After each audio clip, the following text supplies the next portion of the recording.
એવી રીતે સંસ્કૃત દિવસની ઉજવણી પ્રાચીન પરંપરાથી જૂના કાળથી રક્ષાબંધનના દિવસે થાય છે. એટલે આપણી પ્રવર્તમાન સરકારે નક્કી કર્યું છે કે એક સપ્તાહ નહીં તો કમસે કમ સપ્તાહ ઉજવણી અંતર્ગત 3 દિવસ સંસ્કૃત દિવસ ઉજવણીનો કાર્યક્રમ કરવામાં આવે. અને એ હેતુ અંતર્ગત આપણે તારીખ 6, 7 અને 8 3 દિવસ સમગ્ર પાટણ જિલ્લામાં અને સમગ્ર ગુજરાત રાજ્યની અંદર આ સંસ્કૃત સપ્તાહની ઉજવણી કરી રહ્યા છીએ. એનો આશય સંસ્કૃત ભાષા દિવ્ય છે, ભવ્ય છે, અનુપમ છે, દેવવાણી છે, અમરાવાણી છે. આપણી ભારત વર્ષની આખી સંસ્કૃતિ એના ઉપર ટકેલી છે. એવી દેવવાણી આજે બોલચાલની ભાષા નથી રહી. એટલે જાણે કે કારુણ્યને પ્રાપ્ત થઈ છે. એ પુનઃ જીવંત બને આપણા સૌના હૃદયમાં, આપણી વાણીમાં એ શ્વસતી થાય, ધબકતી થાય. એવા આશયથી ગુજરાત સરકારે સંસ્કૃત સપ્તાહની ઉજવણીનું આ આયોજન કર્યું છે.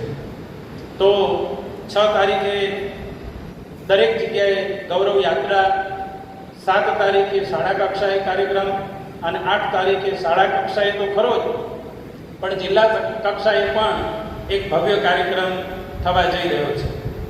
અને ત્યાં પણ મુખ્ય વક્તવ્ય તરીકે મારી પસંદગી જિલ્લા કક્ષાએ કરવામાં આવી.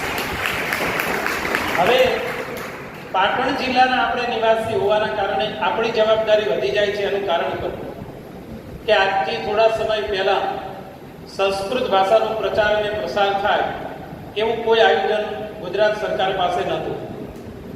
આ સરકારે વિચાર કર્યો અને એ વખતે સંસ્કૃત મિનિસ્ટ્રી બનાવવી એવું આયોજન હતું, પણ પછી સંસ્કૃત બોર્ડ સુધી સીમિત રહ્યું.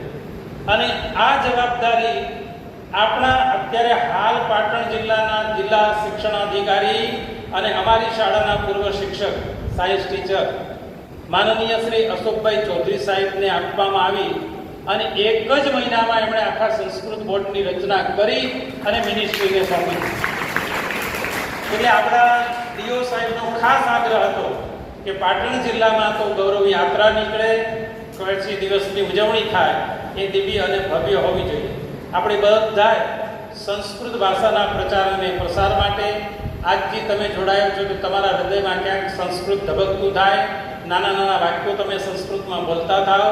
સંસ્કૃત ભાષામાં વેદોથી માંડીને અત્યાર સુધીમાં અસંખ્ય હજારો લાખો ગ્રંથો છે, એને આપણે વાંચતા થઈએ, એનો પ્રચાર અને પ્રસાર થાય. એ હેતુથી આ આખા કાર્યક્રમને આપણે સુગઠિત કર્યો છે.